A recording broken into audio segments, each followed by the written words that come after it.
Hello there. What is going on, everyone? Today, we're going to be running through how to play Dune, a game of conquest and diplomacy. This is the new, shorter version of Dune. I know that there's a lot of Dune games out there. This one is going to be kind of that gateway game for people who maybe don't want like a 4 or 5 hour game and are looking to get like a game in about an hour or so, and that can play 2 players if you want. So we're gonna be running through how to play a 2-player game of this. If you want to learn more, there's definitely going to be more to explore in the game beyond just this video, but hopefully this will be a good starting point for you. If you guys are new here to the channel, I invite you to subscribe, stick around, enter to win that $25 Amazon gift card giveaway. You just have to be a subscriber and leave a comment on this or one of my videos. Let me know your favorite house in the Dune universe. And let me know if you've seen the movie yet, because I'm really excited to check it out. It doesn't come out here until next month, so I'm definitely going to be trying to see this thing in IMAX if I can.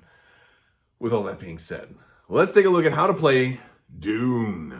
Bum, bum, bum, bum, bum.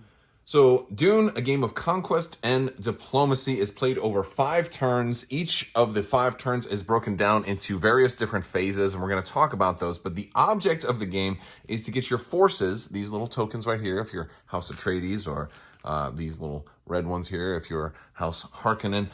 You want to have your forces in control of the different strongholds. And we have different strongholds here, here, here, here and here, and there's 5 of them on the board. If you're playing with only 2 players, you're actually going to remove one of them randomly. You'll roll a dice and cover one of them up with sand, and so maybe that one is no longer available. Maybe it's been blown over by the storm, right? So just to give it a little bit more of a challenge. And but you have to control at least 3 to win the game. But you're only eligible to do that by the 3rd turn. You cannot win before the 3rd turn. So if you were maybe in control of all 3 of them on turn 2, that's okay. There's plenty of time for your enemies to subvert your plans. So really, 3 is when the magic happens and when all the big battling for the strongholds is going to actually really matter. So anything before that is just posturing and preparing for the big battles that start at turn 3. If by the end of turn 5, no one has control of 3 or more strongholds, the winner is then going to be whoever has the most spice. And spice, of course, is the thing that extends life, expands consciousness, and allows for hyperspace travel. The spice melange found only on planet Arrakis, otherwise known as Dune, right? So that we're playing for spice, but we're also, spice is going to allow us to, it's like our currency. Everything is happens with spice. So you're going to have our starting factions right here for this demo game. We're going to be doing House Atreides and House Harkonnen, just to kind of showcase a little bit of the gameplay. But there's also the Imperium and the Fremen, so you can play up to 4.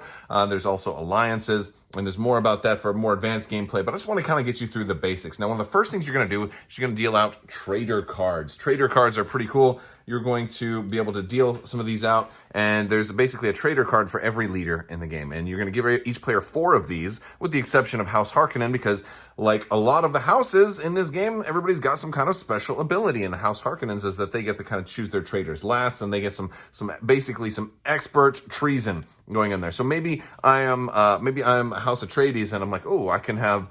Wait, why would I want Thufir Howard as a trader? Well, I can take any of these and put them face down and keep them. Like maybe I want Baron Harkonnen himself to be a trader. I keep that card next to my board, and at some point when we're doing combat, I can kind of reveal it and say, haha, he was your trader. It basically kind of kills off the leader and makes you automatically win combat. It's like a once per game type of ability, but maybe I want Thufir Howard to be, safe. I want to know his loyalty. So I can actually keep one of my own characters safe by putting them kind of on my board right there. So I know that it's always going to be safe to go into battle with Thufir Howard, maybe. It all depends on what your strategy is going to be. But usually I think you want to pick like a kind of a really high-ranking, high-value leader from one of the other factions.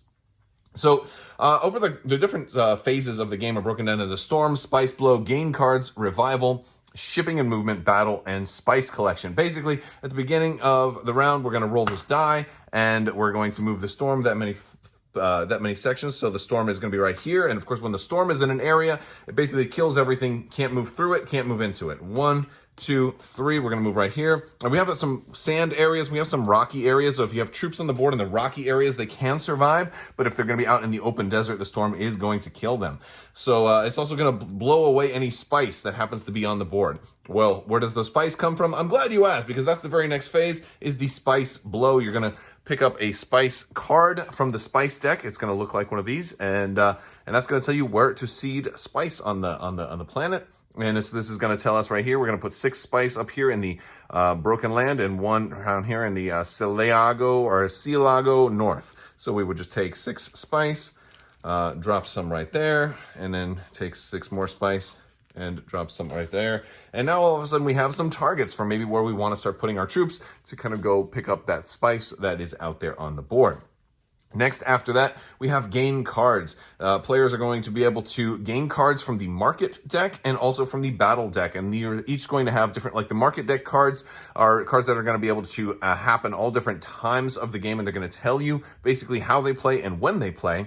But the battle cards are specifically for use during battle. You will have weapons. You will also have defense cards, and you can use those. We'll talk a little bit more about battle cards when we get to the battle phase. But there's basically weapon defense cards, and there's also kind of bluff cards that don't do anything. And so they can do a lot of interesting things, like basically killing your opponent's leader, or at least sending them to the Telexu tanks here, which are basically if you're the graveyard area, like if you can potentially get them back, but think of it's like they're in a Bacta tank if you're Luke Skywalker and you just got eaten by the Wampa and now you're kind of floating around in some goo. That's kind of something like that. All right, so after we have our game cards, we have the revival phase, which is how you can get your troops back. If you've gotten troops, the factions each get 2 troopers back for free, but any more than that, they'll have to pay spice for. Plus, you can pay your dead leader's value in spice if they happen to have some. If they're dead, if they've died in battle, you can pay to get them back into your pool. Which is nice. Now, next after that, you have shipping and movement, and now that's going to be pretty interesting. So let's talk about how that works. So starting with the first player, and they're going to have a first player token, you can send some troops down, and this is going to rotate each round to the next player. So this will go back and forth. You can send troops down from your reserves down to the planet at the cost of 1 spice per. So maybe I'm going to send 4 troops down, and I'll spend 4 spice in order to do that. So I'll just grab 4 spice from my board and put those back onto the spice section. Then you're just going to keep all this unused spice right there, and I can put them down into any one spot. So maybe I want to go after Arakeen, which is here on the map, and I want to start establishing a foothold in there. Now you can put some troops down, and then you can also move some up to 3 spaces away from where you put troops down, so you can kind of spread out a little bit. Now the cool thing is about putting troops down is that every troop you put into a place can then harvest spice, although that's going to happen later in the we're skipping the battle section right now because we're going to get to battle in just a moment. But shipping and movement is important because you're going to want to put troops maybe where spice is so that you can collect some spice, but you also want to kind of hold off on reinforcing the different zones here that are important to win the game, the strongholds. So there's that, but you also might want to move into where enemies are. So maybe there's some enemies over here. So let's say and you can't do 2 different movements. So maybe I'm just going to put some troops right there, and they're going to come gather some spice. Now 1 trooper can pick up 2 spice. So if there was 4 spice in here, I'd be able to pick it all up. But since I put 2 guys there, they'll still be able to pick up that spice. So that's a great way to kind of gather spice. If there was 10 spice in there, I'd need to send at least 5 troopers. So you can't just have one guy go pick up all the spice because he's only got a backpack that's so big. So the spice collection happens at the end. There's another phase before that, which is battle. So let's just say I went here and I was going to pick up all this spice. Let's say there was more than that. But then the Harkonnens come down and they want to send some guys into battle. Boom, and then they drop some guys in there. Now, whoever's left is going to be able to pick up the spice. But before that happens, we have to have a battle. So how does battling work? This is a really cool part of the game. So let's just say I moved the battle down here. We're getting ready to have a battle, and the Harkonnens have 5 force here, and the Atreides only have 4 force. Well, we're going to have a battle. We're going to use the really cool battle wheel here. And the battle wheel allows us to kind of commit force to the battle by using this number up here. We can commit 0 force, or however many force, up to however many troopers we actually have down in the battle. But we also get to assign a leader. So maybe I want to put the Duke here, because now this is going to be in secret because we're each going to have one of these wheels. Both players are going to have one. They can both assign a leader. If they have a leader alive, it is possible that you might have a leader dead and then can't put a leader in. And if that's the case, then you're just in bad luck. There's also an opportunity for you to assign a weapon and a defense. So you can play up to 2 cards. And so maybe I've got a Maul, a pistol, and then maybe I've got a shield. And so your opponent's going to know that you basically have 2 cards assigned, and they're not going to know necessarily which ones. So, but they'll know that you have a weapon and a defense, or you might have a worthless card too. There are kind of bluff cards that really don't do anything. But basically, once you guys have both chosen what you're going to be playing, then you're going to flip them over and then compare. Now, the interesting thing about this is however many force you commit, they are going to die, even if you win the battle. So you don't usually always want to commit all of your force.